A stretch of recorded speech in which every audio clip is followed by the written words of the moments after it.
Morning welcome to YK debate. గత 3 రోజులుగా Telangana RTC కార్మికులు చేపట్టిన సమ్మె ముగిసింది. ప్రభుత్వంతో ఆర్టీసీ జేఏసీ నేతలు జరిపిన చర్చలు సఫలమయ్యాయి.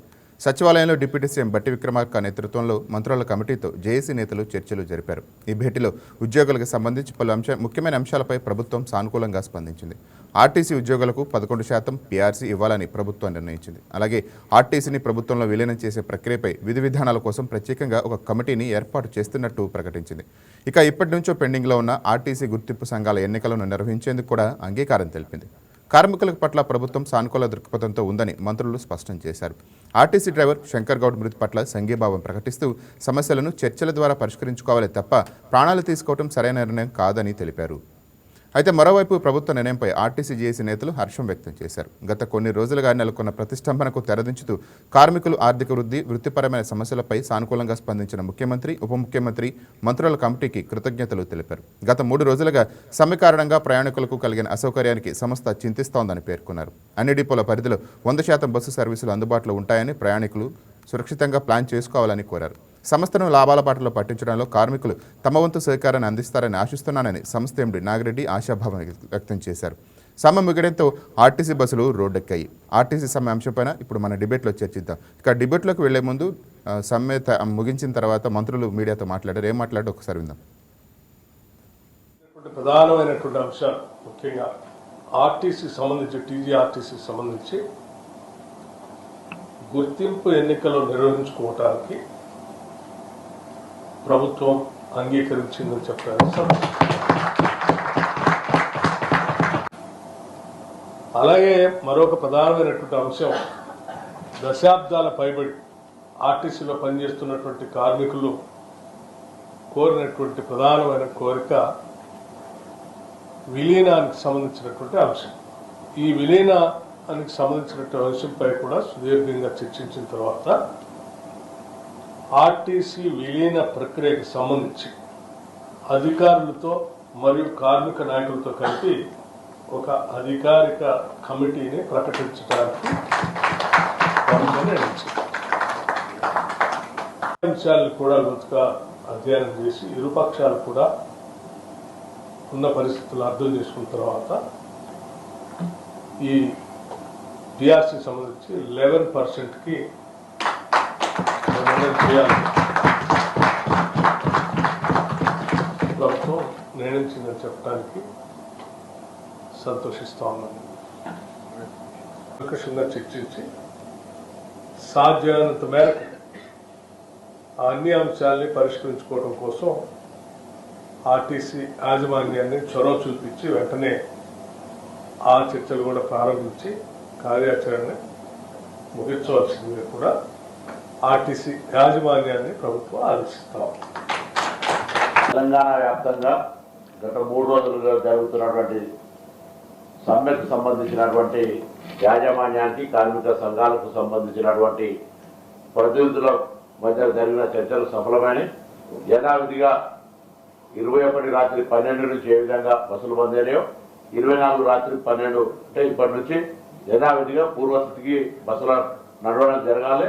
అందరి విధుల్లో చేరి తమ కార్యక్రమాలు నిర్వహించాలని సందర్భంగా ప్రభుత్వం తరఫున కోరుతుంది. తెలంగాణ ప్రజాపాలన ప్రభుత్వం వచ్చిన తర్వాత రోడ్డు రవాణా సంస్థకు సంబంధించిన ఆర్టీసీకి అనేకమైనటువంటి సంస్కరణలు, కార్మికుల సంక్షేమానికి సంబంధించి, ప్రజల సౌకర్య రవాణాకు సంబంధించిన అనేక కార్యక్రమాలు గౌరవ ముఖ్యమంత్రి రేవంత్ రెడ్డి గారి నాయకత్వంలో ముఖ్యంగా ఆర్థికంగా సంస్థకు అన్ని రకాలుగా ఉప ముఖ్యమంత్రి గారు, ఆర్థిక శాఖ మంత్రి గారు, మొత్తం క్యాబినెట్ మంత్రులందరూ కూడా ఆర్టీసీ పరంగా అన్ని రకాలుగా సహకారం అందించారు.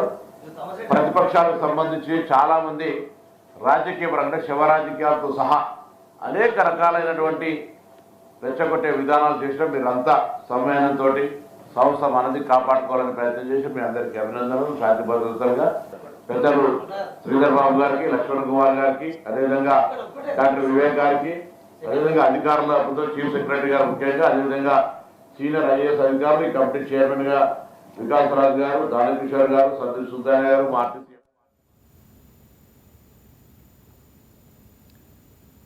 ఇక ఇదే అంశానికి డిబేట్లో మనతో పాటు పాల్గొనడానికి రామూర్తి గారు పోలపల్లి బీఆర్ఎస్ అధికార ప్రతినిధి అండ్ శివకుమార్ లాల్ గారు తెలంగాణ కాంగ్రెస్ అధికార ప్రతినిధి, వీళ్ళతో పాటు సాగర్ రెడ్డి ముడిగంటి గారు Telangana BJP state council member. Sir ముగ్గురికి good morning sir, welcome to Vahini sir. Good morning అండి. సార్ రామూర్తి గారు మీరు చెప్పండి, సమ్మె వల్ల కార్మికులకి లాభమా ప్రజలకి నష్టమా?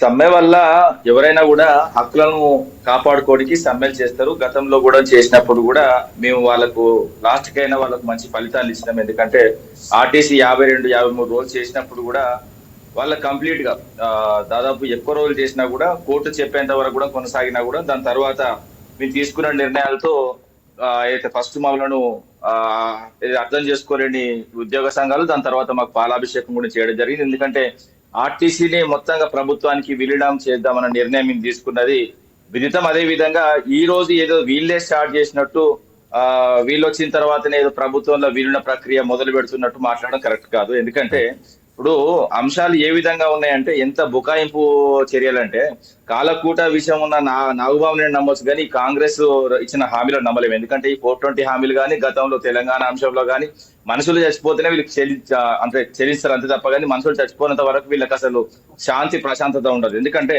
ఇప్పుడు ముఖ్యంగా ఎందుకంటే ఈ తేదీలు గుర్తుపెట్టుకోవాల్సిన అంశం ఏంటంటే 2023 జూలై 31వ తేదీన రాష్ట్ర క్యాబినెట్ టీఎస్ఆర్టీసీని ప్రభుత్వంలో విలీనం చేయాలని ఆమోదించింది. ఇక ప్రభుత్వం ఆమోదించినట్టే, ఇప్పుడు క్యాబినెట్ ఆమోదించిందంటే ప్రభుత్వం ఆమోదించింది. ఇప్పుడు వీళ్ళు ఆమోదించేది నాకు అర్థమైతలేదు. 2023లోనే ప్రభుత్వం ఆమోదించింది. అదే విధంగా 2023 ఆగస్టులో అసెంబ్లీ తీర్మానం ఆమోదించింది. అసెంబ్లీ కూడా తీర్మానం ఆమోదించింది. మొత్తం రాష్ట్ర వ్యాప్తంగా అంటే 119 అయితే సభ్యుల సాక్షిగా అసెంబ్లీ కూడా ఆమోదం తెలియజేసింది. దాని తర్వాత సెప్టెంబర్ 23 15వ తేదీ ఆ రోజు గవర్నర్ కు మేము పంపిన తర్వాత గవర్నర్ కూడా ఆమోదించాడు. గవర్నర్ ఆమోదించిన తర్వాత మేము ప్రభుత్వం గెజెట్ కూడా విడుదల చేసింది. ఇక గెజెట్ విడుదల చేసిన తర్వాత ఇక వీళ్ళు చేయవలసింది ఓన్లీ వాస్తవంగా చెప్పంటే ఒక ఆర్డర్స్ ఇష్యూ చేయడానికి ఇప్పుడు ఎన్ని నాటకాలు ఇవన్నీ అంటే అటు కార్మిక సంఘాలను ఇటు ప్రజలను అదే విధంగా అందరినీ బఫూన్లు చేయడమే. ఇంకోటి ఏంటంటే ప్రభుత్వంలో ఆర్టీసీ విలీనకు అంగీకారం ఎవడు అంగీకారం చేసినట్టు నాకు అర్థమైతలేదు. గత ప్రభుత్వమే ఆమోదించింది, 2023 ఆమోదించింది. ఇక కొత్తగా వీళ్ళు ఆమోదించేది ఏంటి? అదే విధంగా దీనిపై క్యాబినెట్ సబ్ కమిటీ ఇంతకుముందు మాట్లాడుతూ అయితే కొన్ని కార్మిక సంఘాలతోనూ అధికారులతోనే ఒకటి ఏదట కమిటీ వేస్తాడట. ఎందుకంటే కమిటీ ఆల్రెడీ విలీన ప్రక్రియ మొత్తం కంప్లీట్ గా అయిపోయింది. ఒక ఆర్డర్స్ ఇవన్నీ కమిటీ ఎందుకండి నాకు అర్థం అవట్లేదు. అంటే ఇంత పిచ్చోలా నాకు అర్థమైతలేదు. అది జనాలు అదే విధంగా ఆర్టీసీ కార్మిక సంఘాలకు ఎన్నికల సమ్మతి ఓకే ఇది మంచిది ఇది చేయమని చెప్తున్నాం. ఎందుకంటే గతంలో కూడా మేము హామీ ఇచ్చినాం. అదే విధంగా ఫిట్మెంట్ పై సుదీర్ఘ చర్చ 10% అంగీకారం. అదే విధంగా కార్మిక సంఘాలను 31 డిమాండ్లు 28 బేషరతుగా పరిష్కారం. అవన్నీ ఏంటంటే ఆర్థికంగా లేని మాత్రం 28 డైరెక్ట్ ఒప్పుకున్నారు. ఆర్థికంగా ఉన్నాయి ఏంటంటే ఈ బెనిఫిట్స్ అదే విధంగా రిటైర్మెంట్ బెనిఫిట్స్ అదే విధంగా ఇది అయితే ప్రభుత్వం విలీనం కలిపేది కూడా సేమ్ అంతే. అంతకుముందు ఏం చెప్పినా ఇప్పుడు అదే చెప్పిండు. ముఖ్యక్కడనదరా అంటే ఒక ఇట్లా చూసాక ఇట్లా తీసుకొచ్చి ఇట్లా చూసిళ్ళు గంతే తేడా తప్ప ఇక్కడ ఏం లేదండి. ఇప్పుడు గతంలో మేము వాస్తవంగా మేము చేసినప్పుడు అదే విధంగా ఇప్పుడున్న ప్రైవేట్ బస్సుల పరిస్థితి అదే విధంగా ఇప్పుడున్న పరిస్థితి ఏంటంటే గతంలో 20% గతంలో కాదు ఆర్టీసీ పుట్టినప్పటి 20% కంటే మించి ప్రైవేట్ బస్సులు ఉండద్దు అన్నది విదితం. కానీ ప్రభుత్వం వచ్చిన తర్వాత ఏం చేసింది 24లో అన్నది కూడా చూసుకుందాం. ఎందుకంటే ఒలక్ట్రా అండ్ జేబిఎం కంపెనీల బస్సులు మొత్తం తీసుకొచ్చి 120 నుంచి 130 బస్సులు అయితే ప్రతి డిపోలో నింపింది. మొత్తం 96 డిపోలు ఉంటాయండి రాష్ట్రంలో. ఈ 96 డిపోలలో కంప్లీట్ గా మొత్తం ఆ బస్సులే ఉన్నాయి. ఆర్టీసీ సంబంధించి 8-9 మిగిలి ఉన్నాయి. సో ఇక్కడ వచ్చిన ప్రాబ్లం ఏంటంటే ఆర్టీసీ సంబంధించిన వాళ్ళు కూడా క్లియర్ గా వాళ్ళు అడిగే దాంట్లో కూడా చాలా హక్కులు చాలా ఉన్నాయండి. 1 కాదు 2 కాదు దాదాపు ఒక 33 ఇంపార్టెంట్ చదివి వినిపిస్తాయి. ఎందుకంటే ఇవన్నీ చాలా ఇంపార్టెంట్ విషయాలు తప్ప ఒక్కటి కూడా వాస్తవంగా ఈ సుదీర్ఘంగా ఈ వీటి మీద కొట్లాడుతున్న వాటిని వాస్తవంగా గత ప్రభుత్వం మేము ఆమోదించిన తర్వాత దాన్ని కొంచెం ముందుకు తీసుకుపోవడానికి ఇంత ఇబ్బంది అండి.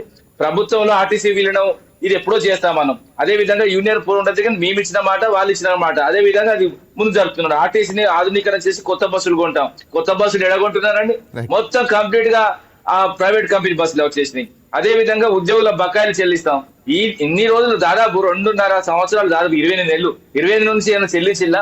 అదే విధంగా పెండింగ్ లో ఉన్న పిఆర్సీ ఇస్తామన్నారు అయిందా? అదే విధంగా 2021 అయితే పిఆర్సీ పే స్కేల్ ప్రభుత్వ ఉద్యోగులతో సమానంగా ఇస్తాం. వీళ్ళేమన్నా చేసిల్లా అండి? అదే విధంగా ఇంకోటి ఏంటంటే మహాలక్ష్మి పథకం ద్వారా కార్మికుల సూటి డిమాండ్ ప్రతి నెల 400 కోట్లు ఇవ్వాలి.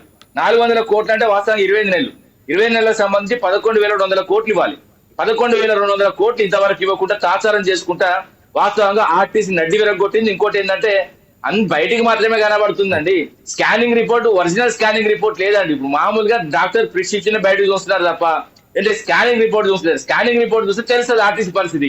అదే విధంగా ఇప్పుడు మేమున్నప్పుడు వాస్తవంగా ఏంటంటే ఏ విధంగా మేము ఆర్టీసీని లేపడానికి ప్రయత్నం చేసినామంటే జీతాలు పెంచినాం. జీతాలు కూడా వాళ్ళు అడిగిన దానికంటే వాళ్ళ 43% అంటే మేము 44% చేసినాం. అదే విధంగా ఒకప్పుడు రిటైర్మెంట్ అయితే ఒక ఉద్యోగి 2 లక్షల నుంచి 5 లక్షలు వచ్చేది. ఇప్పుడు ఎట్ ప్రజెంట్ వాళ్ళ గుండె మీద చేసుకొని చెప్పండి 50 లక్షల నుంచి ₹1,00,00,000 తీసుకుంటారండి రిటైర్మెంట్ అయిన వాళ్ళు. అదే విధంగా మేము ఉన్నప్పుడు కొత్త బస్ స్టేషన్లు చేసినాం, అదే విధంగా ఏసీ బస్ స్టాండ్లు చేసినాం, అదే విధంగా డిపోలు ఆధునీకరించినాం, అదే విధంగా ఎంపీ, ఎమ్మెల్యే, ఎమ్మెల్సీ, అదే విధంగా ఇతర ఫండ్స్ నుంచి వెళ్ళి ఇతర ఆర్టీకి సంబంధించిన ఆస్తులను అదే విధంగా అక్కడ ఉన్న ఇన్ఫ్రాస్ట్రక్చర్ ని పెంచినాం. ఈ విధంగా ముందుకు పోయినాం. అదే విధంగా రాష్ట్ర వ్యాప్తంగా ఉన్న 96 డిపోలో ఇప్పుడు 43,000 చిల్లర అయితే ఉద్యోగులు ఉన్నారు. ఈ ఉద్యోగుల విషయంలో మీరు చేస్తున్నది ఏంటంటే ఆర్టీసీ నుంచి వాస్తవంగా చెప్పాలంటే 12-13% ఇప్పుడు మహిళలకు బస్సులు కొనిచ్చిల్లండి. బస్సులు కొనిచ్చిన మహిళా సంఘాలకు వాళ్ళకి ఏంటంటే 8% నుంచి బ్యాంక్ గ్యారంటీ మీద కొనిచ్చింది. 8% మీద కొనిచ్చిన బస్సులకు మళ్ళీ ప్రభుత్వం నుంచి 12 అంటే ప్రభుత్వం నుంచి కాదు ఆర్టీసీ నుంచి 12-13% చెల్లించడం ఏంటండి. అంటే ఇప్పుడు 3-4% మళ్ళీ తిరిగి ఎందుకు వాళ్ళకి ఎక్కువ చేస్తున్నారు అంటే ఆర్టీసీ డబ్బులు అంటే విరివిరిగా వస్తున్నాయి అనుకుంటున్నారా? ఇంకోటి ఏంటంటే ఎందుకు దోచి పెడుతున్నారు? అదే విధంగా మేమున్నప్పుడు ఎలక్ట్రిక్ బస్సులు వాస్తవంగా మేము తీసుకురాలేదండి. గతంలో కూడా చెప్తున్నాం, ఓన్లీ ఎయిర్పోర్ట్ కు మాత్రమే నడిపినాం. హైదరాబాద్ ఎయిర్పోర్ట్ నుంచి వెళ్ళి వివిధ కూడళ్లకు మెయిన్ సెంటర్లకు, ఎందుకంటే ఇంటర్నేషనల్ సంబంధించిన ప్యాసింజర్స్ వస్తారు కాబట్టి వాళ్ళకి అనుకూలంగా ఉండాలని మేము ఆర్టీసీలో కాదండి అది చేసింది. ఓన్లీ మేము చేసింది మాత్రం ఓన్లీ ఎయిర్పోర్ట్ మాత్రమే. దాని తర్వాత వీళ్ళు వచ్చిన తర్వాత ప్రతి డిపోలో, ఎందుకంటే 2024లో వీళ్ళు వచ్చిన తర్వాత ప్రతి డిపోలో జేబీఎం కంపెనీకి సంబంధించినవి, ఒలక్ట్రాక్ సంబంధించినవి 120 బస్సులు అయినాయండి. దాని తర్వాత ఇప్పుడు ఏంటంటే 6, 7, 8 మాత్రమే ఆర్టీసీ మిగిలినాయి. దాంతో పాటు ఇంకో విషయాలు ఏంటంటే ఈ బస్సులు కూడా కేంద్ర ప్రభుత్వం నుంచి వెళ్ళి 30-50% సబ్సిడీలో కొన్నారండి. అక్కడ కూడా దాదాపు 30-40% అంటే 50% దాకా గట్టిగా వేసిళ్ళు.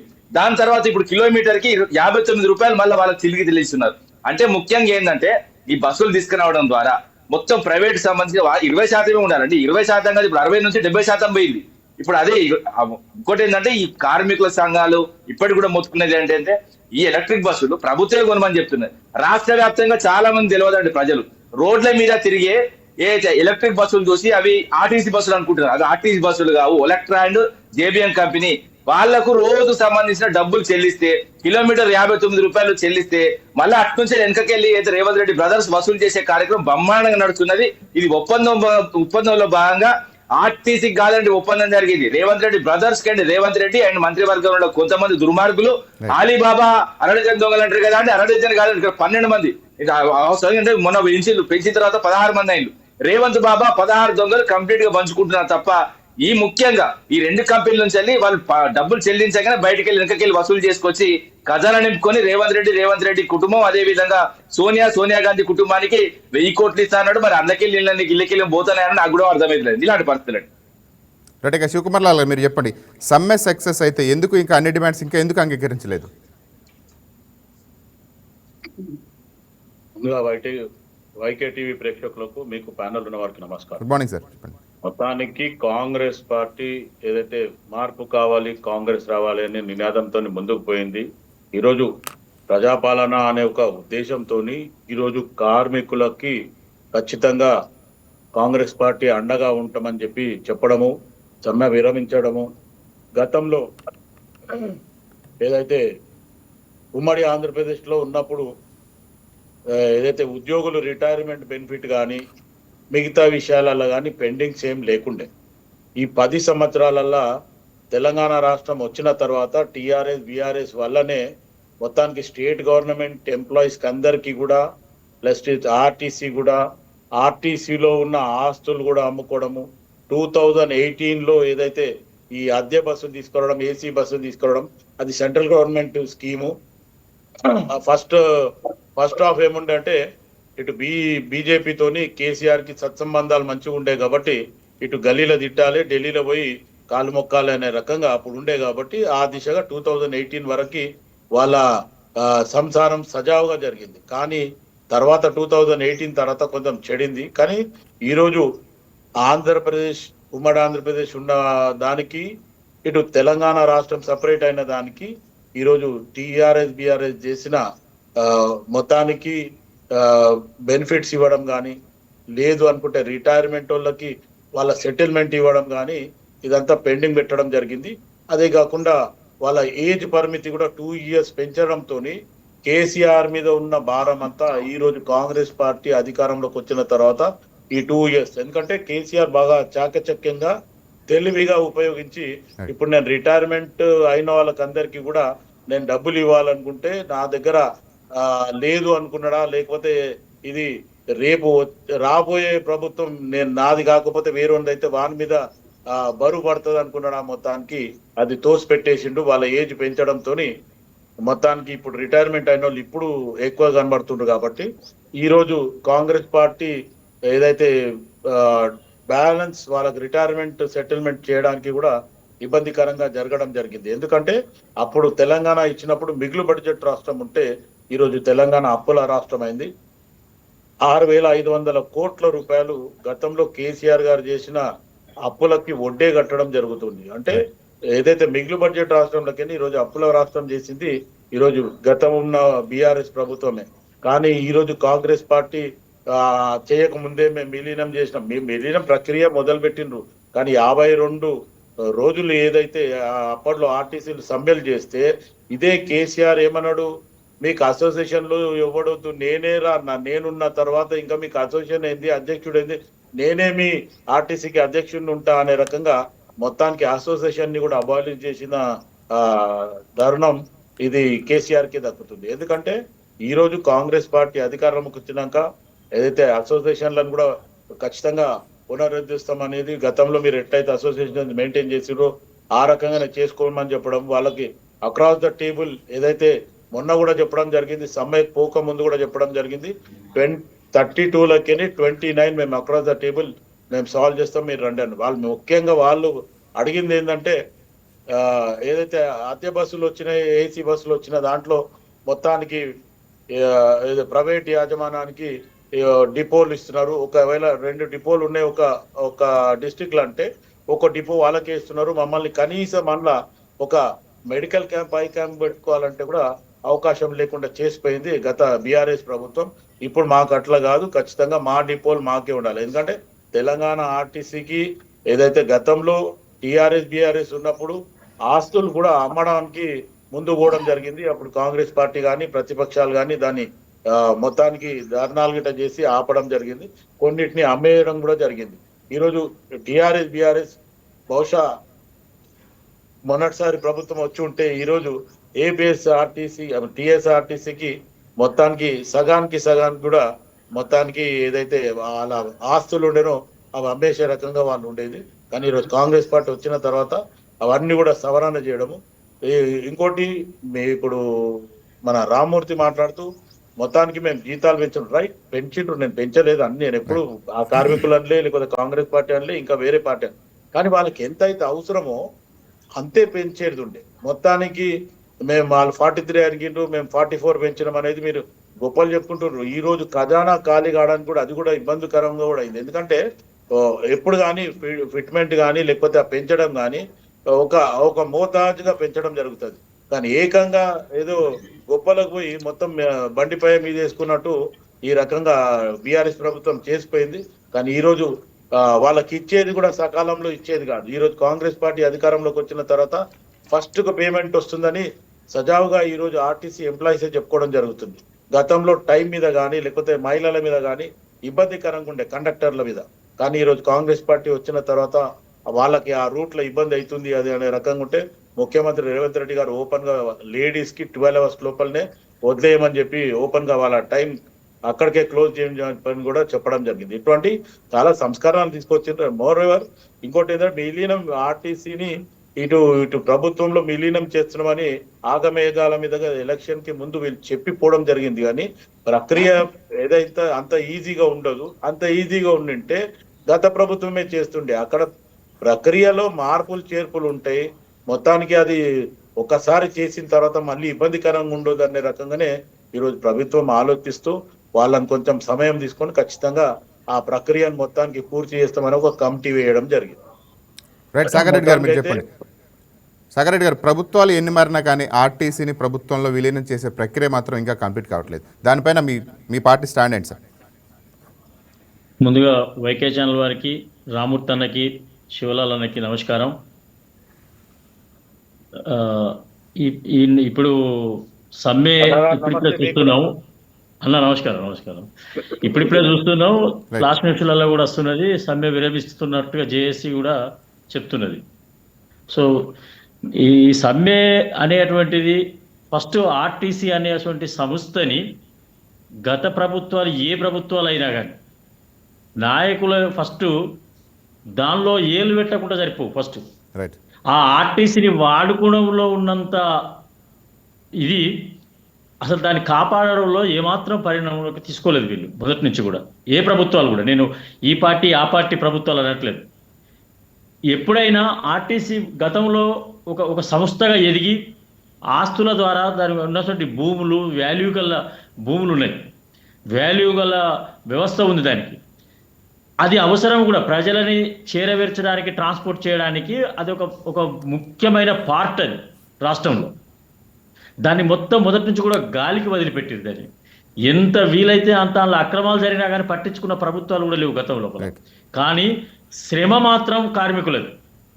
వెట్టి చాకిరీ చేస్తున్నారు ఈ రాష్ట్రంలో ఎవరన్నా ఉన్నారు అని అంటే అది ఆర్టీసీ కార్మికులని నేను బల్లగుద్ది చెప్తా ఉన్నాను.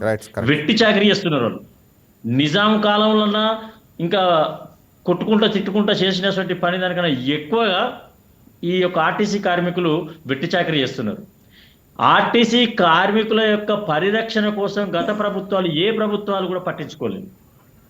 గత ప్రభుత్వంలో ఉన్నటువంటి టీఆర్ఎస్ ప్రభుత్వం కావచ్చు, అంతకన్నా ముందున్న కాంగ్రెస్ ప్రభుత్వం కావచ్చు, దానికన్నా ముందున్న తెలుగుదేశం ప్రభుత్వాలు కూడా కావచ్చు, వాళ్ళ మీటింగుల కానించి మొదలుకుంటే వాళ్ళ నాయకుల యొక్క ఈటింగులకు కూడా దాన్ని సంపూర్ణంగా వాడుకున్నారు. కానీ శ్రమిస్తూ 24 గంటలు ఆ ఆర్టీసీ సంస్థకు పనిచేసేటువంటి కార్మికులు ఎవరైతే ఉన్నారో ఆ కార్మికులకు దిగిపోయినప్పుడు పైసలు ఇచ్చేటువంటి శక్తి కూడా లేనటువంటి పరిస్థితికి తీసుకొచ్చారు ఆర్టీసీ వ్యవస్థని, ఆర్టీసీ సంస్థని. ఇవాళ రిటైర్డ్ అయిన వాళ్ళకి వాళ్ళ యొక్క జీతాలు ఇవ్వట్లేదు, వాళ్ళ ఉన్నటువంటి అమౌంట్లు ఇవ్వట్లేదు, పట్టుకున్నటువంటి అమౌంట్ ప్రావిడెంట్ ఫండ్స్. రెండవది వాళ్ళకి సరి అయినటువంటి ఎక్కడ రక్షణలు కూడా లేవు. ఆ బస్సులు కూడా 15 సంవత్సరాలకి, ఇప్పుడు చూడండి గవర్నమెంట్ చెప్తున్నారు 15 సంవత్సరాలకు అన్ని వెహికల్ తీసేయాలని ప్రజలందరినీ భయపెడుతున్నారు. 15 కాదు, అంతకన్నా పాత వెహికల్ కూడా పట్టుకొని నడుపుతా ఉన్నారు వాళ్ళు. ఆ డొక్కుడొక్కు మా దగ్గర హుజరాబాద్ అని ఒక డిపో ఉన్నది. అలా అయితే అప్పుడప్పుడు జనాలే దిగి వాటిని నెట్టుతూ ఉంటారు కొన్ని షెడాపులు ఎక్కకపోతే. అంటే అంతటి అధ్వానమైనటువంటి బస్సులను నడుపుకుంటున్నటువంటి వాళ్ళని, అంత కష్టపడి పనిచేస్తున్నటువంటి కార్మికుల కోసం ఏ ప్రభుత్వం కూడా ఆలోచించలేదు. వాళ్ళ యొక్క రిటైర్డ్ అయిపోయిన తర్వాత కూడా పెన్షన్లను చూస్తే ఒక్కొక్కరిని చూస్తే పరిశాన్ అనిపిస్తాయి. 2000, 4000 నెలకి పెన్షన్స్. అంటే వాళ్ళ యొక్క మిగతా జీవితం అంతా కూడా కార్మికులుగా శక్తి ఉన్నన్ని రోజులు ఆర్టీసీకి పనిచేసి శక్తి ఉడిగిపోయి ఇంటికి వచ్చిన తర్వాత తినడానికి తిండికి నెలకు 4000 రూపాయల వాళ్ళ యొక్క పెన్షన్స్ తీసుకొని బతుకుతున్నటువంటి కార్మికులు కోకొల్లుగా కనబడుతూ ఉంటారు మనకి. సో దాన్ని కార్మికుల పట్ల అశ్రద్ధ, ఆ యొక్క ఆర్టీసీ సంస్థకు ఉన్నటువంటి ఆదాయ ఏదైతే వనరులు ఉన్నాయో వనరులను ఇన్క్యాచ్ చేసుకోవడానికి మాత్రం ముందంజలో ఉండి ఆర్టీసీని ప్రతి మీటింగ్లో కూడా వీళ్ళు విపరీతంగా వాడుకొని దాన్ని దివాలా తీసుకెళ్ళడానికి పనిచేసినటువంటి గత ప్రభుత్వాలు అన్నీ కూడా దానికి బాధ్యులే. ఇప్పుడు అందరూ చెప్తా ఉంటారు ఆ ప్రభుత్వం చేసింది, ఈ ప్రభుత్వం చేసింది, ఆ ప్రభుత్వం చెప్పుకోవడానికి ఇది ఒకళ్ళ మీద ఒకళ్ళు నెట్టుకోవడానికి పనిచేస్తున్నది తప్ప పరిరక్షణ కోసం మాత్రం ఎవరు కూడా ప్రజానాయకులు ఎవరు కూడా పనిచేయలేదు, ఆలోచించలేదు. సో దాని పర్యవసానంగా ఇవాళ అత్యధికంగా నష్టపోయినటువంటి సంస్థ ఆర్టీసీ సంస్థ. కొన్ని దిక్కులను అయితే వాళ్ళు ఎట్లా ఆ భూములను 99 years లీజుకు గవర్నమెంట్ దగ్గర తీసుకొని వాటిలలో విలాసవంతమైనటువంటి బిల్డింగ్లు కట్టుకొని విలాసవంతమైనటువంటి వ్యాపారాలు చేసుకునేటువంటి ప్రక్రియ జరుగుతున్నది. ఎందుకంటే మీరు కూడా శివాజీ మీరు చూడండి, ఒకసారి కెమెరా వేసుకొని రాండి, మేము చూపిస్తాం. విలాసవంతమైనటువంటి బంగ్లాలు ఆ యొక్క ఆర్టీసీ సంస్థకు సంబంధించిన భూములలో నాయకులకు ఉన్నది. అదే ఆర్టీసీ కార్మికుల యొక్క ఇళ్లలో 4,000 రూపాయలు వాళ్ళకు పెన్షన్ ఇవ్వడానికి ముందుకు రానేటువంటి పరిస్థితి ఉన్నది. ఇట్లాంటి పరిస్థితుల్లో ఆర్టీసీని సంపూర్ణంగా సర్వనాశనం చేసినటువంటి గత ప్రభుత్వాలు అన్ని బాధ్యులే, వాళ్ళందరూ బాధ్యులే ఆ యొక్క కార్మికుల యొక్క ఇబ్బందులకి. కాబట్టి వాళ్ళు సమ్మె చేసినా గత ప్రభుత్వం అయితే మొత్తం అసలు యూనియన్లను ఎత్తేసింది. మీ యూనియన్లు లేవు, మొత్తానికి బంద్ అని చెప్పేసారు. ఇప్పుడు పోనీ వాళ్ళు తప్పు చేసిరు అనుకుందాం, గత ప్రభుత్వాలు అహంకారంగా పనిచేసిరు అని అనుకుందాం కొద్దిసేపు. మరి వాళ్ళకన్నా మెరుగు చేస్తామనే కదా కాంగ్రెస్ పార్టీకి విలువలు ఇచ్చి ఇలా ముందుకు తీసుకొచ్చి పెట్టిర్రు. మరి కాంగ్రెస్ రేవంత్ రెడ్డి గారు గతంలో మాట్లాడిన మాటలన్నింటినీ ఇప్పుడు మళ్ళీ ముందుబడి చేయాల్సిన అవసరం ఉంది కదా బాధ్యతగా. ఈయన ఎంతకన్నా హీనంగా చూస్తున్నాడు దాన్ని. ఈయనంతే ఉన్నాడు. ఏం అనంటే వాళ్ళు మొత్తం లేకుండా చేసిపోయారు, ఖజానా కాల్ చేసిపోయారు కాబట్టి మేమేం చేయలేము. మరి మీరేం చేయలేము, అప్పుడు మీరెందుకు వచ్చారు? ప్రభుత్వాలకు మీరెందుకు వచ్చినట్టు? కాబట్టి ఇదంతా ఒకరి మీద ఒకరికి దుమ్మెత్తి పోసుకొని తప్పించుకునేటువంటి మార్గాలే తప్ప దాన్ని మంచి లైన్లోకి తీసుకురావాలి, ఒక పరిరక్షించాలి ఆర్టీసీ వ్యవస్థను అనేటువంటి ఆలోచన విధానం మాత్రం ఏ ప్రజానాయకులకు ఏ పార్టీలకు కూడా రావట్లేదు. సో తద్వారా నిజంగా నష్టపోతున్నటువంటి కార్మికులు ఆర్టీసీ కార్మికులే. అత్యధిక తక్కువ జీతాలతో పనిచేస్తున్నటువంటి సంస్థ ఏదైనా ఉందంటే కార్మిక సంస్థ, అది ఆర్టీసీ సంస్థ అని చెప్పి ఈ సందర్భంగా చెప్తున్నాను నేను. రైట్, రామూర్తి గారు మీరు చెప్పండి. మీ ప్రభుత్వ హయాంలో కార్మికుల సమస్యలు పెండింగ్లో ఉండబట్టే ఇప్పుడు సమ్మె చేయాల్సి వస్తుందని అంటున్నారు, దానిపైన ఏమంటారు? లేదండి, ఇంకోటి ఏంటంటే సమ్మె చేసిన తర్వాత 2019లో చేసిన తర్వాత 2023లో మేము నిర్ణయాలు తీసుకున్న తర్వాత మాకు పాలాభిషేకం చేయడం కూడా జరిగింది, అందరు చూసారు. ఇప్పుడు కూడా వాళ్ళు పాలాభిషేకం చేయించుకోవాలని కోరుతున్నాం. ఎందుకంటే ఇప్పుడు మేము తీసుకున్న నిర్ణయాలు వీళ్ళు ముందు తీసుకపోతే చాలండి. ఎందుకంటే మేము ప్రభుత్వంలో విలీనం చేస్తా అన్నది అప్పుడు ప్రభుత్వం ఒప్పుకున్నది. ప్రభుత్వం ఒప్పుకున్నప్పుడు ఆ ప్రభుత్వమా ఈ ప్రభుత్వం అని ఉండదండి. ఇప్పుడు మళ్ళీ వీళ్ళు కొత్తగా వచ్చి ప్రభుత్వం ఒప్పుకున్నది అనడం తప్పు. ఇంకోటి ఏంటంటే రాష్ట్ర ఆర్థిక పరిస్థితి బాగా లేదనడం వాస్తవంగా చెప్పాలంటే చాలా ఏమైనా మాట. అదే విధంగా ముఖ్యమంత్రి గారి స్వయన నోటి నుంచే ప్రతి నెల 18,500 కోట్లు రాష్ట్ర ఆదాయం వస్తుందని చెప్పిండు. సరే, 18,500 కోట్లు అంటే 25 నెలలు వేసుకున్నా కూడా 5,18,000 ఆదాయం అవుతుంది. అదే విధంగా వీళ్ళు తీసుకొచ్చిన అప్పు 3,75,000 కోట్లు అప్పు తీసుకొచ్చింది. ఇవి రెండు కలిపితే 8,93,000 కోట్లు, ఇంచుమించుగా 9 లక్షల కోట్లు. ఈ 9 లక్షల కోట్లలో ఓ కఠినం గిట్టినం అని అప్పు అంటున్నారు కదా, అప్పు కట్టింది కూడా చెప్తారు. 2024-25 కాగు లెక్కల ప్రకారం 22,408 రూపాయలు కట్టిల్లండి. మళ్ళీ దాని తర్వాత నెక్స్ట్ కూడా సేమ్ దాదాపు 21,408 రూపాయలు. అంటే రెండు కలిపితే 44,000 కోట్లు కట్టిల్లండి. ఈ 44,000 కోట్లు కూడా తీసేద్దాం. ఎందుకంటే ముఖ్యంగా మనం మాట్లాడుకుంటేప్పుడు అంకెల గ్యారెంటీ కాదండి, ఉన్న వాస్తవాలు చెప్పుకోవాలి.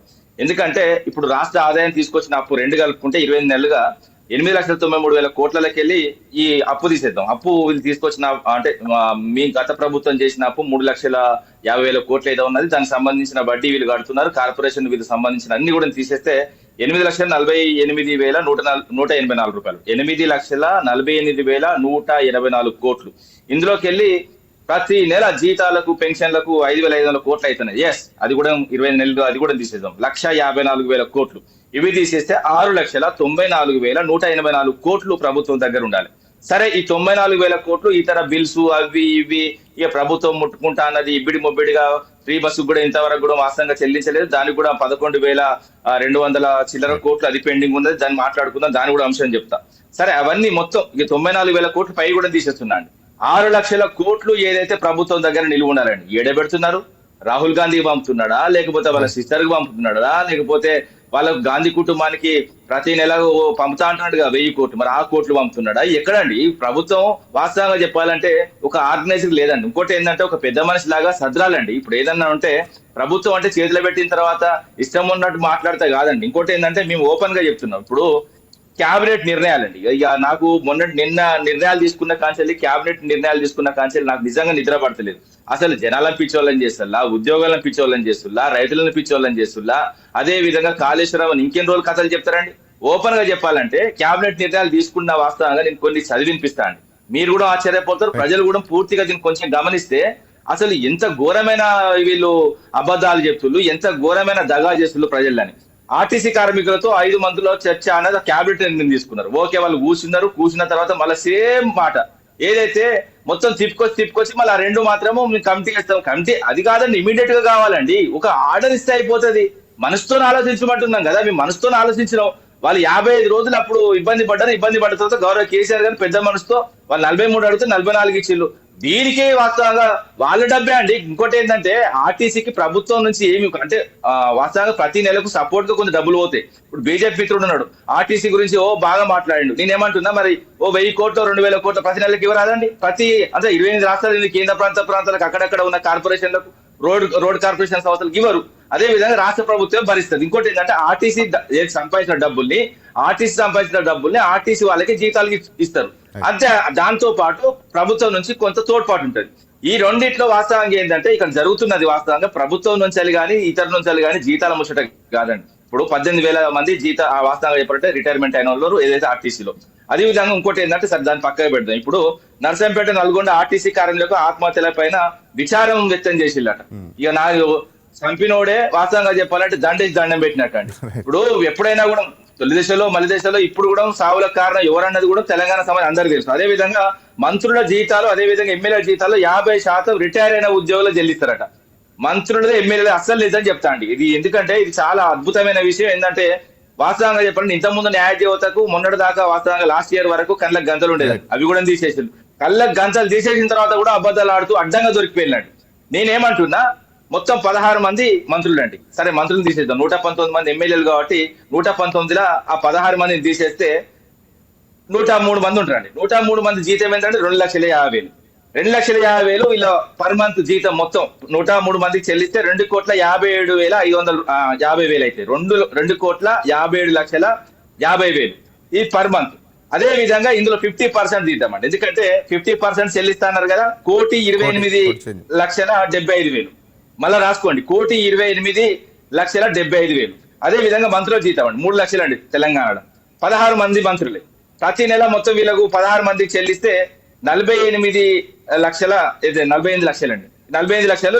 ఇది ఇందులో కూడా సగం చేద్దాం. ఇందులో సగం చేస్తే 50% 24 లక్షల రూపాయలు అండి. ఈ రెండు కలిపితే ఎంత అండి? 1,52,00,000 అండి.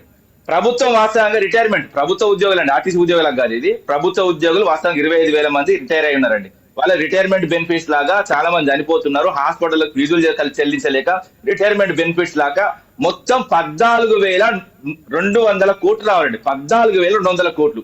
అయితే ఎమ్మెల్యేలది అదే విధంగా మంత్రులది జీతం వీళ్ళకి ఇస్తే వాస్తవంగా ఎంత అంటే 1,52,00,000 అండి. 1,52,00,000 ఎక్కడ? అదే విధంగా 14,200 కోట్లు ఎక్కడ? ఎంత బఫూన్స్ అండి. అంటే వాస్తవంగా ఉద్యోగులు కూడా లెక్కలు వేసుకోవాలండి. మరి మంత్రుల జీతాలు అదే విధంగా ఎమ్మెల్యే జీతాలు ఓవర్ నైట్ కి ఇస్తే వీళ్ళ బాధలు మొత్తం పోతాయండి. 1,50,00,000 అండి. 1,50,00,000 ఎక్కడ? 14,200 కోట్లు ఎక్కడండి? ఇంత ఘోరమైన అబద్ధాలు అండి. ఇంకా వాస్తవంగా చెప్పాలంటే ఇంకెంత మంది మోసం చేస్తారండి. ఇంకో చాలా హైలైట్ విషయం ఏంటంటే NDSA, విజిలెన్స్ అదే విధంగా కాగ్ రిపోర్ట్ ఆధారంగా సిబిఐ పైన ఒత్తిడి చేస్తారట. సిబిఐకి తెలియదా అండి? కేంద్ర ప్రభుత్వం నుంచి కాళేశ్వరంకి అన్ని అనుమతులు తీసుకున్నాం. ఇంకోటి ఏంటంటే డిజైన్ లోపం అని వాళ్ళు పదే అంటే డిజైన్ లోపం కాదు, అదే విధంగా CWC అక్కడ వద్దు, అక్కడ నీళ్ళు లేవు, ఇక్కడ కట్టుకోమని చెప్పింది. ఇంకోటి ఏంటంటే వాస్తవంగా ఏంటంటే ఏదైతే కొంత వీళ్ళు పైన కడతామన్న సందర్భంలో ఏదైతే అక్కడ ఉన్న, ఎందుకంటే అక్కడ ఉన్న రాష్ట్రంతో మనకు చాలా అంశాలు ముడిపడి ఉన్నాయి. అదే విధంగా అక్కడ వైల్డ్ లైఫ్ శాంక్చురీ ఉన్నది, అక్కడ వైల్డ్ లైఫ్ శాంక్చురీ ఉన్నది కాబట్టి అది కాదు, అక్కడ పర్మిషన్ రావు, నీళ్లున్న కాడ కట్టుకోమని CWC చెప్పింది. అదే విధంగా కేంద్ర ప్రభుత్వ సంస్థ అయిన వ్యాప్కోస్ కూడా చెప్పింది. దాని ప్రకారం తీసుకొస్తే అన్ని అనుమతులతో కేంద్ర ప్రభుత్వం అన్ని అనుమతులతో కట్టుకున్నాం. ఇక కేంద్ర ప్రభుత్వం మీద చేసుకుంటుంది అంటే కేసులు. అదే విధంగా ఇంకోటి మాట్లాడుతుంది. ఇంకోటి ఏంటంటే PSCS నామినేటెడ్ పాలక వర్గ నియామకట. వీళ్ళు అబ్బసోమ, వీళ్ళు అయ్యసోమ, వీళ్ళు ఇష్టం వచ్చిన నిర్ణయం తీసుకోనికి అది ఎన్నికలు జరపాలి. ఇక ఆంధ్రప్రదేశ్ లో అయింది, ఇక్కడ కూడా అయిందంటే ఆంధ్రప్రదేశ్ లో తీసుకొచ్చి అక్కడ తెలివి తక్కువ ఉన్నారు కాబట్టి కోర్టుకు పోలే. ఇక్కడ బ్రహ్మాండంగా తెలికలు ఉన్నాం. రైతులు ఖచ్చితంగా, ఎందుకంటే రైతులు అంటే భయం అండి వీళ్ళకు. ఎన్నికలు పెడితే ఓడిపోతారు, రైతుల చేతిలో యూరియా ఇస్తలేరు, రైతులకు వాస్తవంగా కన్నీళ్లు పెడుతున్నారు. 2 సార్లు రైతు బంధు ఎగ్గొట్టిలు కాబట్టి వీళ్ళు పోతే చెప్పులతో కొట్టే పరిస్థితి ఉన్నదండి. రైతులను ముఖ్యంగా ఒక మంత్రి బాధంగా అంటాడండి, రైతు బంధు రాలేదన్న వల్ల చెప్పుతో కొట్టాలన్నట. ఇక 2 సార్లు మరి వాస్తవంగా చెప్పాలంటే 2 సార్లు ఇవ్వలేదు. 2 సార్లు ఇవ్వలేదని చెప్తే చెప్పుతో కొడతారు అండి. నేను చెప్తున్నా కదా, స్థానిక ఎన్నికలు PSCS ఎన్నికలు పెడితే చెప్పులతో కొడతారు కాబట్టి వాస్తవంగా ఏంటంటే దీన్ని నామినేటెడ్ అంటే కాంగ్రెస్ వాళ్ళకి ఇచ్చుకుంటారు. వాళ్ళు నామినేటెడ్ ఇంత దుర్మార్గం అంటే రైతులకు ఇస్తారు వాళ్ళు నామినేటెడ్ పదవులు. అదే విధంగా నేను చెప్తున్నా ఖచ్చితంగా కోర్టు ప్రకారం. ఇంకోటి ఏంటంటే PSCS ఎన్నికలైనా కూడా ఎప్పుడైనా కూడా వాస్తవంగా ఏంటంటే ఒకటి ఆర్గనైజ్డ్ ఉంటుంది. వీళ్ళు ఇష్టం వచ్చినట్టు నామినేటెడ్ ఇస్తే కాదండి, ఖచ్చితంగా ఎన్నికలు జరపాల్సిందే. వీళ్ళు ఏదైతే వీళ్ళు జీవో పాస్ చేసిన తెల్లారే వాస్తవానికి మీకు కోర్టుకు పోతాం, ఖచ్చితంగా కోర్టుకు పోయిన తెల్లారే మాకు అనుకూలంగా వస్తుంది. ఇది మాత్రం వాస్తవం. ఎవరిని కూడా మీరు బఫూని చేయలేరు, ఖచ్చితంగా ఎన్నికలు పెట్టాల్సిందే. అదే విధంగా వీళ్ళు ఎన్ని మాటలు మాట్లాడినా ఇంకోటి మంత్రివర్గంలో ఎంత పెద్ద అబద్ధం అంటే ప్రభుత్వ ఉద్యోగులకు బకాయిలు 6,000 కోట్లు పెండింగ్ ఉన్నాయని చెప్తారండి. అసలు వాస్తవం ఏంటంటే 14,200 కోట్లు ఉన్నది అన్నది పచ్చి నిజం. ఎందుకంటే నేను చిన్న విషయం చూపెడతా. ఇగో ఇది నాకు ఎంప్లాయీస్, ఇగో రిటైర్ ఎంప్లాయీస్ అసోసియేషన్ నాకు ఇచ్చిన లెటర్ అండి. టీవీలో మీరు మాట్లాడుతున్నారు కదా అన్న, జస్ట్ మా బాధ చెప్పండి అని చెప్పిండు. ఇది 14,200 కోట్లు అయితే 25,000 మంది ఉద్యోగులకు వాళ్ళు కొంతమంది 1,700 మంది కోర్టుకు పోయిన, కోర్టుకు పోతే కూడా కోర్టు కూడా తీర్పు చెప్పింది వాళ్ళకి ఇవ్వాలని. ఇక్కడ ఏంటంటే రిటైర్ అయిన దాదాపు 25,000 పైసలకు ఉద్యోగులకు పెన్షన్ బకాయిలు ఈ రోజు వరకు దాదాపు 250 మంది పెన్షన్స్ మరణించిందండి. ఇప్పుడు వాళ్ళు రిటైర్ అయిన తర్వాత వాళ్ళ పెన్షన్స్ రాలేదు, అదే విధంగా వాళ్ళ రిటైర్మెంట్ బెనిఫిట్ చూసుకోలేకుండా చచ్చిపోయిందండి. ఇంత దుర్మార్గమైన పరిస్థితులు. అదే విధంగా 1000 మందికి పైగా అనారోగ్యంతో హాస్పిటల్ పాలైతే వాళ్ళ కనీసము కానీ నాదుడు లేదండి. ఇంకోటి ఏంటంటే ఏ కుటుంబంలో అయినా ఆయన పింఛన్ వచ్చినా లేకపోతే రిటైర్ అయినా బెనిఫిట్స్ తోని వాస్తవంగా వాళ్ళ కుటుంబం పెళ్లిలో లేకపోతే ఇతర అంశాల్లో ఇల్లుకో దానికో దేనికో కట్టుకుంటాడు. దాదాపు 25 నెలలుగా ఉద్యోగులను గింత ఘోరంగా, ఎందుకంటే మార్పు రావాలి, కాంగ్రెస్ రావాలి. ఇప్పుడు ఏమంటున్నారు చెప్తున్నా, మళ్ళీ కూడా చెప్తున్నా, ఇప్పుడు మార్పు రావాలి, కాంగ్రెస్ రావాలంటున్నారు, మార్పు రావాలి, రేవంత్ రెడ్డి పోవాలనుకుంటున్నారు. ఇంత ఘోరమా అండి? ఇప్పుడు ఏంటంటే ముఖ్యంగా మీరు ఎక్కడైనా కూడా ఏ ఎలక్షన్స్ చూడండి, వాస్తవంగా ఏదైతే ఉద్యోగుల ఓట్ల కీలకం. ఎందుకంటే ఎప్పుడైనా కూడా పోస్టల్ బ్యాలెట్ లో ఓపెన్ చేస్తారు. పోస్టల్ బ్యాలెట్ లో వీళ్ళకి వాస్తవంగా 2-3 సార్లు నమ్మిళ్ళండి వీళ్ళను. వాస్తవంగా అసెంబ్లీ ఎన్నికల నమ్మిళ్ళు, దాంతో పాటు ఎంపీ ఎన్నికల నమ్మిళ్ళు, దాంతో పాటు మొన్నటికి మొన్న వచ్చిన ఉప ఎన్నికల నమ్మిళ్ళు. వాస్తవంగా ప్రభుత్వానికి రానికి ఉద్యోగులను ఉపయోగించుకొని ప్రభుత్వము ఉద్యోగులకే మోసం చేస్తా ఉంటే వాస్తవంగా ఎంత ఎవరు చెప్పుకుంటాడు వాళ్ళు. ఇప్పుడు ఇవన్నీ అయితే కమిటీలోని కావాలండి. కమిటీల ప్రభుత్వం కష్టాలు పెట్టే ప్రభుత్వం కాదండి. మనసుతోని వాస్తవంగా చెప్పాలంటే ఇప్పుడు గత ప్రభుత్వం మేము ఉన్నామండి. ఆర్టీసీ విషయంలో కీలకంగా క్లియర్ గా చెప్పినాం. ఎందుకంటే క్యాబినెట్ లో నిర్ణయం తీసుకున్నాం, క్యాబినెట్ ఆమోదం తెలిపినాం, దాని తర్వాత అసెంబ్లీలో తీర్మానం పెట్టి అసెంబ్లీ ఆమోదం కూడా అయింది, దాని తర్వాత గవర్నర్ పంపినాం. గవర్నర్ ఆమోదం ముద్ర అయిన తర్వాత కూడా గెజిట్ బిజినెస్ చేసినామండి. దట్ ఈస్ అంటే ఓపెన్ గా చెప్పాలంటే గవర్నర్ తర్వాత గెజిట్ అయిన తర్వాత వాళ్ళు ప్రభుత్వ ఉద్యోగులుగా పరిగణించబడతారు. వాళ్ళ నుంచి వాస్తవంగా ప్రభుత్వం పోయిన తర్వాత ప్రభుత్వం నుంచి ఒక ఆర్డర్ కాపీ రావాలండి. ఆర్డర్ కాపీ కమిటీ ఎత్తారా అంటే దుర్మార్గులు ఎవరు నమ్ముతారు వీళ్ళను? వాస్తవంగా చెప్పాలంటే ఉద్యోగులను నిలుడా మోసం చేస్తున్నారు. అక్కడ ఉన్న కొంతమంది వాస్తవంగా నేను మళ్ళీ చెప్తున్నా ఉద్యోగ సంఘాల్లో కొంతమంది కొని వాస్తవంగా వాళ్ళు ఇంకోటి ఉద్యోగ సంఘాలు కొంతమంది అమ్ముడు పోయి మిగతా ఉన్న కార్మిక సంఘాలకు కళ్ళకు గంటలు కట్టి అబద్ధం చెప్తున్నారు. ఈ రోజు కూడా నేను కూడా ఇంతకుముందు డిపోకి వెళ్ళి వచ్చినా అండి. ఎందుకంటే పొద్దున నేను కొంచెం వాకింగ్ పోతా కాబట్టి డిపో ముందుకెళ్ళిపోయాను హన్మకొండ. పోలీస్ పహారాలో బస్సులు బయటకు వస్తున్నాయి. ఇంకెందుకండి పోలీసులు? ఇంకా పోలీసులు ఎందుకండి? ఎవరు నమ్ముతున్నారండి మిమ్మల్ని?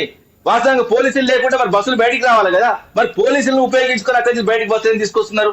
అంటే మీ చర్చలు సఫలం కాలేదు, అంతర్గతంగా విఫలమైనాయి. కానీ ఏంటంటే కొంతమంది కార్మిక సంఘాల నాయకులను మీ గుప్పిట్లో పెట్టుకొని అబద్ధాలు ప్రచారం చేసుకుంటూ వాస్తవంగా ఏంటంటే ఇక్కడ ఉన్న కార్మిక సంఘాలు ఇంకోటి అంటే కార్మిక నాయకులు కాదండి, కార్మిక సంఘాలు క్లియర్ గా కోరుకునేది అంటే ఇమ్మీడియట్ గా వాళ్ళకు ఏదైతే వాళ్ళకు ప్రభుత్వం విలీనం చేయమని. ఎందుకంటే గత ప్రభుత్వం చేసిపోయిన విషయం వాళ్ళకి తెలుసు. ఎందుకంటే 2023లో ముఖ్యంగా ఎందుకంటే క్యాబినెట్ నిర్ణయం ఉన్నది, దాని తర్వాత అసెంబ్లీ తీర్మానం గవర్నర్ కూడా ఆమోదించుడు. ఓన్లీ ప్రభుత్వం నుంచి గెజిట్ కూడా వచ్చిన తర్వాత ఇంతవరకు మాకు ఎందుకంటే మా గెజిట్ ఇచ్చిన తర్వాత మాకు వాస్తవంగా ఎన్నికల కోడ్ వచ్చిందండి.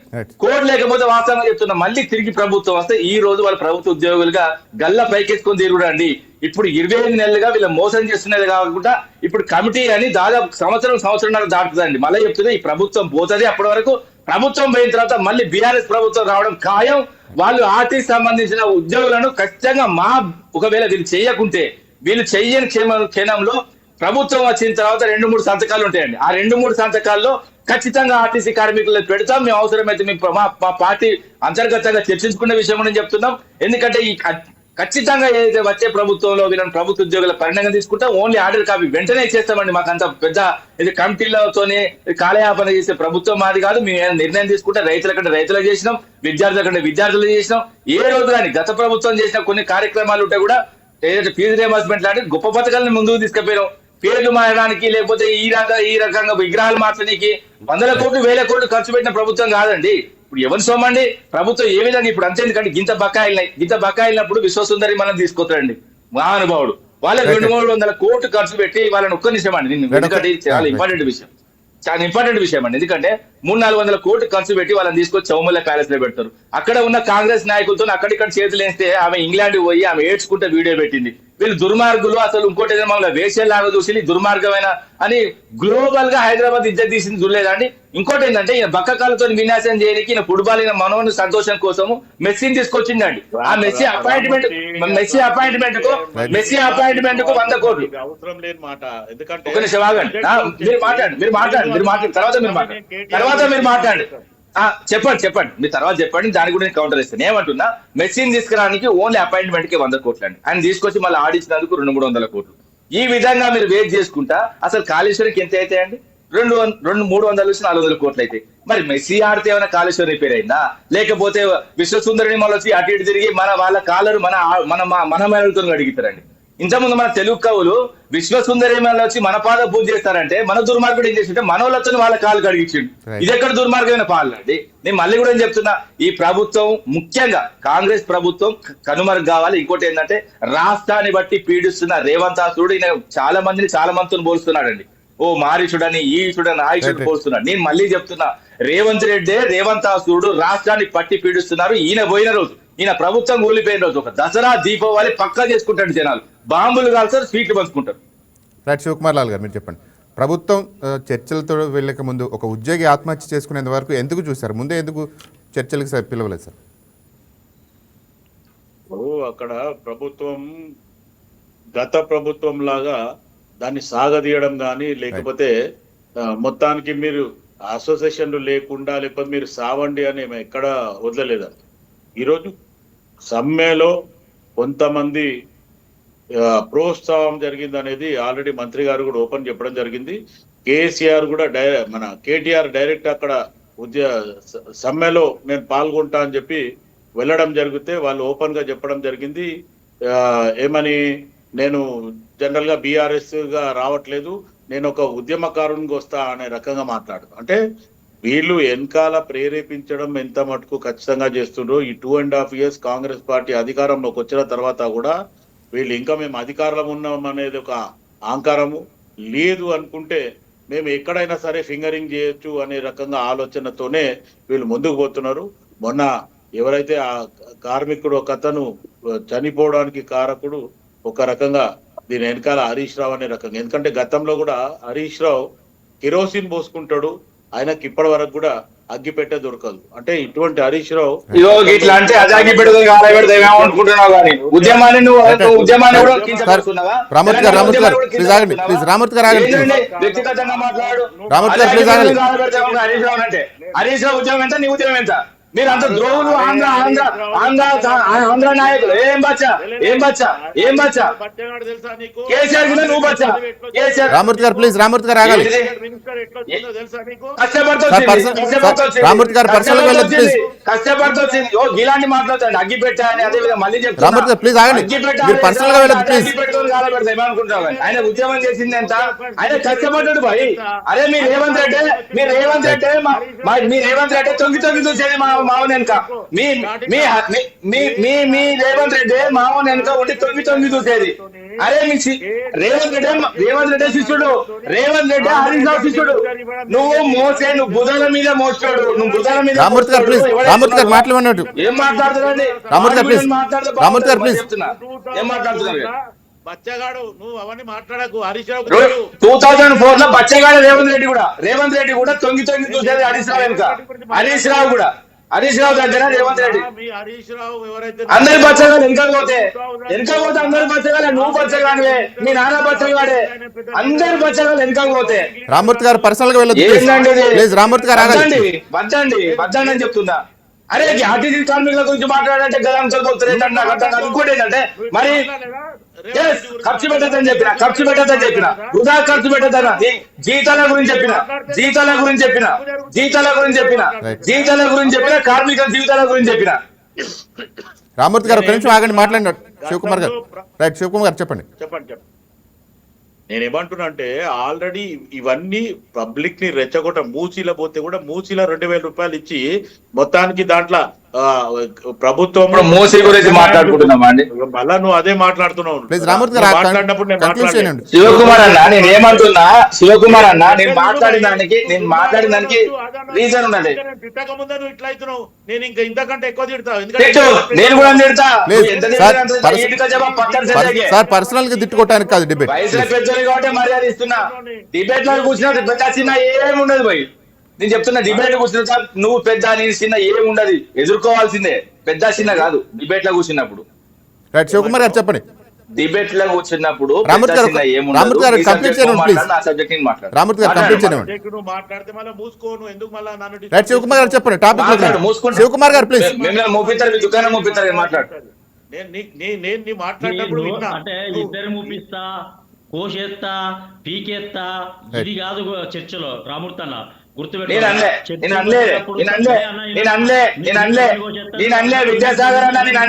విద్యాసాగర్ అన్న మూసుకోని శివకుమార్ అన్నాడు.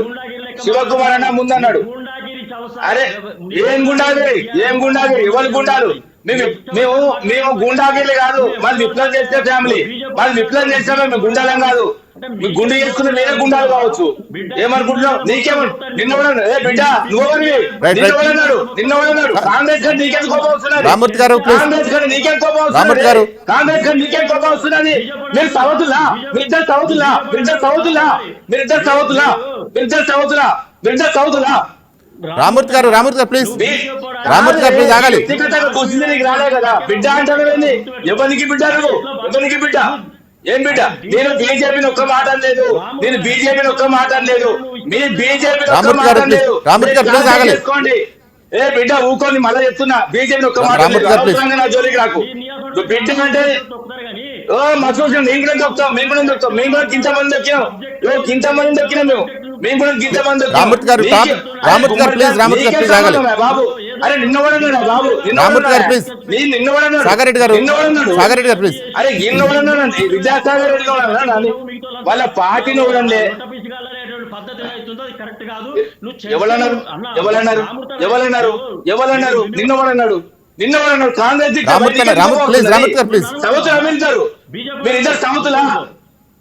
సౌతులా. నేను మిమ్మల్ని అనలేదు, బీజేపీ అనలేదు. మీరు క్రాస్ చెక్ చేసుకొని నీకు ఎందుకు రేసం వస్తుంది నాకు అర్థమవుతుంది. అనవసరంగా ఇజ్జత్ మనం తీసుకోకు, అనవసరంగా. నీ జోలికి రాలేదు, నీ పార్టీ జోలికి రాలేదు. మీకేమన్నా ఉంటే రామూర్తి గారు చేసుకోలేవు, నువ్వు ఏం చేసుకోలేవు చెప్తానా కదా. ఎవరు నిన్న కూడా ఉన్నాడు కాదని బీజేపీకి ఏమైనా కరోనా ఉంటే ఆర్టీసీకి డబ్బులు ఇవ్వమని చెప్పిన కానీ ఇంకేమన్నా నువ్వు మాట జారినావు, చెక్ చేసుకో. నీ ఏజ్ నేను మిమ్మల్ని అనలేదు, నేను కాంగ్రెస్ మీద ఎన్ని మాటలు జాగా తప్పలేదు. నేను మళ్ళీ చెప్తున్నా, కాంగ్రెస్ మీద ఎన్ని మాటలు. ప్రతిపక్ష పార్టీ భయ్, మాది ప్రతిపక్ష పార్టీ. అరే ఇది ఏం సంబంధం అండి మధ్యలో వచ్చి అనవసరంగా ఆయన శివకుమార్ మిమ్మల్ని అంటే రాసుకోవాలి కాదండి. ఇప్పుడు విద్యాసాగర్ నేను మిమ్మల్ని మాట్లాడలేదు, మళ్ళీ కూడా చెప్తున్నా, నేను మిమ్మల్ని మాట్లాడలేదు. శివలాల్ కుమార్ గారిని నేను ఏంటంటే మిగతా ఒక వ్యక్తిని దూషించినప్పుడు ఆ దూషణకు ఆయన రిటర్న్ గా మాట్లాడలేదు తప్ప మీ పార్టీ గురించి కానీ మీ గురించి కానీ మాట్లాడలేదు. ఆగండి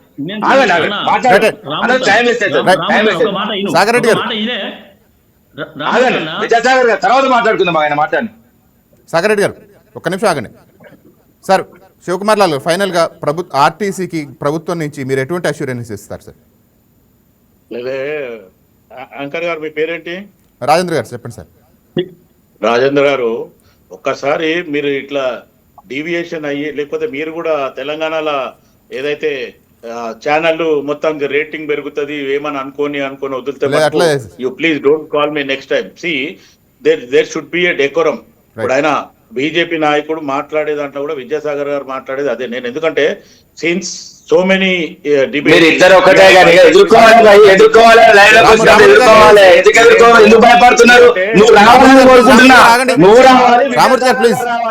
రావాలని కోరుకోవాలి, ఎదుర్కోవాలి అంతే తప్ప కానీ మీరు గిట్లను ఇంకోసారి పిలవకండి, గిట్లయితే గట్ల కాదు. ఇది కాదండి. ఇప్పుడు మీరు నాకు మంచి మిత్రులు, మీరు మనం చాలా సార్లు మాట్లాడుకున్నాం, చాలా డిబేట్ లో మాట్లాడుకున్నాం. పర్సనల్ గా మాట్లాడద్దు ఇప్పటికైనా కూడా అని చెప్తున్నా కదా. నేను రేవంత్ రెడ్డి అన్న మాట రిప్లై ఇచ్చిన రామూర్తి గారు ఆగాలి. రామూర్తి గారు కంప్లీట్ చేయమంటూ శివకుమార్ గారు చెప్పండి. అరే టైం లేదండి, మాట్లాడమని చెప్తున్నా. మళ్ళీ పర్సనల్ టాక్ మాట్లాడుకుంటున్నా. మీరు ఆగండి సార్, మీరు ఆగండి. కంక్లూషన్ ఏంటో వాళ్ళ దగ్గర ఒక డెకరం మెయింటైన్ చేస్తుండ్రు. మన దగ్గర ఉన్న యాంకర్స్ కి గానీ లేకపోతే కోఆర్డినేషన్ టీమ్ గానీ ఒక రెస్పెక్టెడ్ గా మాట్లాడుతుంది వైకేటీవీ. ఈ రోజు చూడండి మొత్తం లైవ్ మొత్తం చూసుకోండి. ఎవరు మాట్లాడిల్లు అరే గలీజ్ మాటలు మాట్లాడి కూడా మళ్ళీ మాట్లాడాలంటే నేను మాట్లాడలేదు, మీరు మాట్లాడాలని మాట్లాడలేదు. నేను చెప్పేది వింటావాను. ఒక్క నిమిషం కంప్లీట్ చేయండి. శివకుమార్ గారు చెప్పండి. నేను ఇప్పటి వరకు నువ్వు కాంగ్రెస్ పార్టీ మీద సబ్జెక్ట్ డీవియేషన్ అయ్యి నువ్వు ఆర్టీసీ సమయం పక్కన పెట్టి నువ్వు మెస్సీని చూపించినావు, తర్వాత విశ్వసుందరుల గురించి మాట నేనేం డబ్బులు వేస్ట్ చేస్తున్నారు ఇక్కడ ఏనో నా మాట నువ్వు చెప్పేది ఈ రోజు జరిగింది లేకపోతే ఈ సమయంలో జరిగింది. హార్డ్లీ ఒక 2 years 3 years ఎక్కువ అంటే 5 years చెప్తున్నావు. నేను 43 సంవత్సరాలు పార్టీలు ఉన్నా. ఈ రోజు పార్టీలో నేను ఎంత ఏమైతుంది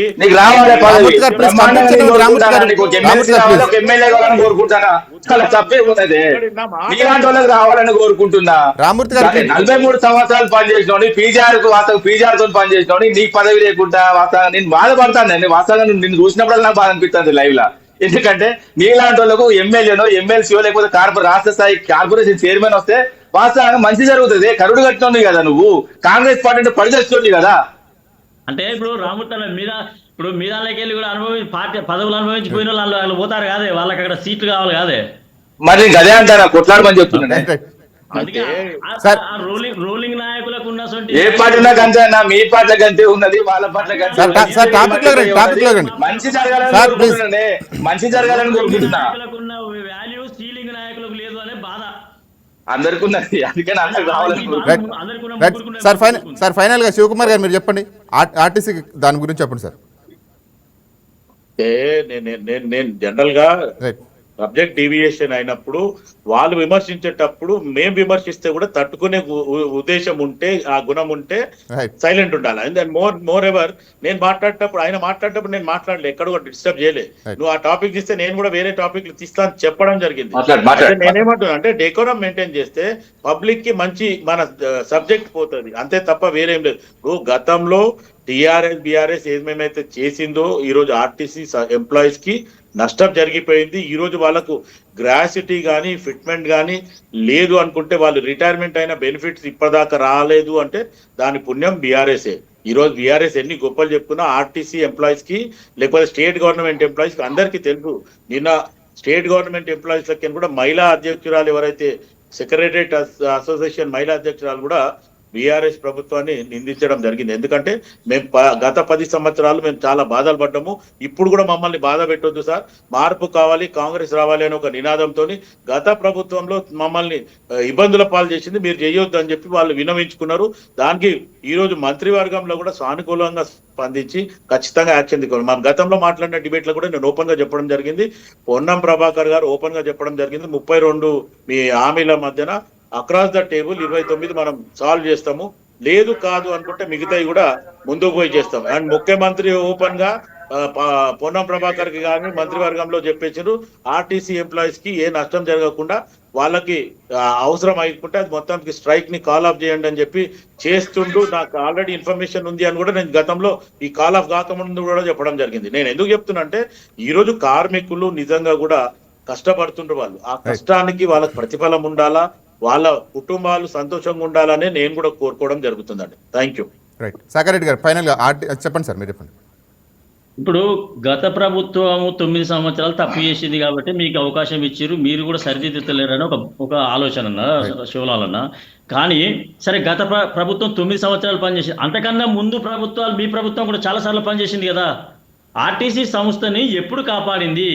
ఆర్టీసీ సంస్థ యొక్క భూములని, విలువ కల్ల భూములని గత ప్రభుత్వం అంటే టిఆర్ఎస్ ప్రభుత్వం కన్నా ముందున్నటువంటి కాంగ్రెస్ ప్రభుత్వం, తెలుగుదేశం ప్రభుత్వం కూడా 99 years లీజుకు ల్యాండ్స్ని ఇచ్చేసింది నాయకులకే, సొంత పార్టీ నాయకులకు. ఆ పార్టీ నాయకులకు బహుమానాలుగా ఇచ్చినటువంటి చరిత్ర కూడా గతంలో ఉంది కదా. నేను ఏమంటున్నా అంటే ఇవాళ టిఆర్ఎస్ వచ్చింది, అలియబట్టే పోయింది, రేపు ఇలా కాంగ్రెస్ వచ్చింది, కాంగ్రెస్ చేపట్టైపోయింది 2.5 సంవత్సరాల, ఇది కాదు. ఆర్టీసీ సంస్థను మొట్టమొదటి నుండి కూడా సరి అయిన పద్ధతిలో పెట్టకపోవడం మూలంగానే సరి అయినటువంటి లాభాపేక్షణ ఉన్నా దాన్ని దుర్వినియోగం చేసిరు కాబట్టి సంస్థ ఇవాళ దివాలా తీసేటువంటి పరిస్థితికి వచ్చింది. రైట్. కార్మికులు ఇలా ప్రతిసారి రోడ్డు ఎక్కుతున్నారు. టీఆర్ఎస్ ప్రభుత్వం అప్పుడు రోడ్డు ఎక్కిర్రు, కాంగ్రెస్ ప్రభుత్వం అప్పుడు రోడ్డు ఎక్కుతున్నారు, గతంలో కూడా రోడ్లు ఎక్కిర్రు. ఇంకా గతంలో అయితే తెలుగుదేశం హయాంలో అయితే ఇంకా విపరీతమైన మీటింగ్లకు బస్సులు వాడుకుంటారు అనే దాని మీద కూడా రివర్స్ కార్మికులు ఆందోళన చేసినటువంటి బాపదాల్లో కూడా కొన్ని మనం చూసినాం, మన కళ్ళారా మన చెవులారా విన్నాం, చూసినాం. ఎందుకు అని అంటున్నానంటే ఒక వస్తువును వాళ్ళని మనం వాడుకున్నప్పుడు, ఆ సంస్థ యొక్క వస్తువును వాడుకున్నప్పుడు దానికి సరి అయినటువంటి అమౌంట్ అనేది ఇవ్వవలసిన బాధ్యత వివర్తించవలసింది ఎవరంటే ప్రభుత్వం, వాడుకున్న వాళ్ళు ఇవ్వాల్సిందే. బస్సు ఎక్కిన వాళ్ళు టికెట్ ఇవ్వకుండా మేము టికెట్ మాత్రం మేము తీసుకోం, బస్సు మాత్రం మేము ఎక్కుతాం అనేటువంటి పద్ధతిలో అట్లా ఇవ్వడం మూలంగానే ఆ సంస్థ దివాలా తీసింది. రెండోది ఇప్పుడు ఫ్రీ బస్సు టికెట్లు ఇప్పుడు రామూర్తి లెక్కలు చెప్పిండు కొన్ని, ఇవాళ ఎందుకు కట్టట్లేదు మరి? ఫ్రీ బస్సు ఇప్పుడు లమ్స్ అమౌంట్ మీరు ఫ్రీ బస్ పైసలు అన్ని కోసుకొని ఇచ్చినట్టయితే ఆర్టీసీ ఎందుకు డెవలప్మెంట్ కాదు? ఆర్టీసీ కార్మికులకు ఎందుకు సౌకర్యం జరగదు? మరి అవుతుంది కదా, మరి మీరు ఎందుకు ఇస్తలేరు అమౌంట్లు? నేను ఎందుకు అంటున్నాను ఈ మాట అంటే, దివాలా తీసినటువంటి సంస్థను కాపాడడంలో మేధాశక్తి కావాలి, ఆలోచన విధానాలు కావాలి, దానికి ఒక సమయం ఓర్పు అనేది ఉంటుంది. గతం లోపల మీరు ఆర్టీసీ కార్మికులకు మనం టార్గెట్లు పెట్టేది, ఈ బస్సు గిన్ని రూపాయలు తీసుకొని రావాల్సిందే అని టార్గెట్లు పెట్టారు. ఆ డ్రైవర్ కండక్టర్లు కూడా పేషెంట్లు ఎక్కడెక్కడైతే ప్రయాణికులు ఉన్నారో ప్రయాణికులను బతిలాడి ఎక్కించుకొని పైసలు తెచ్చినటువంటి కార్మికులు, అంటే అంత పవిత్రమైన కార్యకర్తలకు అపవిత్రమైనటువంటి ప్రభుత్వాలు రావడం అనేది నిజంగా బాధాకరము, ఇబ్బందికరం. ఎందుకంటే ఇవాళ వాళ్ళ కుటుంబీకులు ఉన్నటువంటి పిల్లలు చదువుకోవడానికి సరి అయిన వసతి లేదు. అంత పెద్ద సంస్థ ఇవాళ నిజంగా చెప్పాలంటే మిగతా రాష్ట్రాలన్నిటికన్నా కూడా ఉమ్మడి ఆంధ్రప్రదేశ్లో ఉన్నప్పుడు, ఇప్పుడు తెలంగాణలో ఉన్నప్పుడు కూడా ఈ యొక్క ఆర్టీసీ సంస్థకు వచ్చేటువంటి మార్గాలు వేరే ద్వారా లేవు. ప్రయాణికులు ప్రయాణించడానికి ఆర్టీసీ ఒక ఉన్నతమైన సంస్థగా ఉంది. అంతకన్నా వేరే సౌకర్యాలు వేరే ప్రైవేటు వాహనాలలో పోవడానికి భయపడుతున్నారు, రకరకాలుగా ఇబ్బంది పడుతున్నారు. సో దాన్ని అన్నింటి దృష్టిలో పెట్టుకొని సేఫెస్ట్గా ఉన్నటువంటి సంస్థ ఏదైనా ఉన్నదంటే ఆర్టీసీ సంస్థే. కానీ లోటెస్ట్గా ఉన్నటువంటి సంస్థ కూడా ఆర్టీసీ సంస్థను తీసుకొచ్చినటువంటి ప్రబుద్ధులం మన యొక్క రాజకీయ నాయకుల యొక్క విధానాల వల్లనే ఆ సంస్థ ఇవాళ కార్మికులకు అన్నాలు పెట్టలేని పరిస్థితులు, తిండి పెట్టలేని పరిస్థితుల్లో ఉన్నాయి. కార్మికుల పిల్లలను కూడా చదివించుకునేటువంటి పరిస్థితుల్లో లేనటువంటి ఇబ్బందికరమైనటువంటి వ్యవస్థలో కూరుకుపోయినటువంటి సంస్థ. కార్మికులని కాపాడవలసిన బాధ్యత అన్ని పార్టీలు, మేధావుల ప్రభుత్వాలు, అధికారుల మీద ఉంది. ఇది గతంలో జరిగినటువంటి తప్పిదాలను కాకుండా నూతన విధానాలతోటి ప్రజలకు సౌకర్యార్థంగా ఆ యొక్క సంస్థను కాపాడవలసిన బాధ్యత అందరి మీద ఉందని చెప్పి నేను ఈ సందర్భంగా తెలియజేస్తున్నాను. రైట్. Thank you sir. ముగ్గురికి డిబేట్లో పాల్గొన్నందుకు thank you sir. Thank you very much.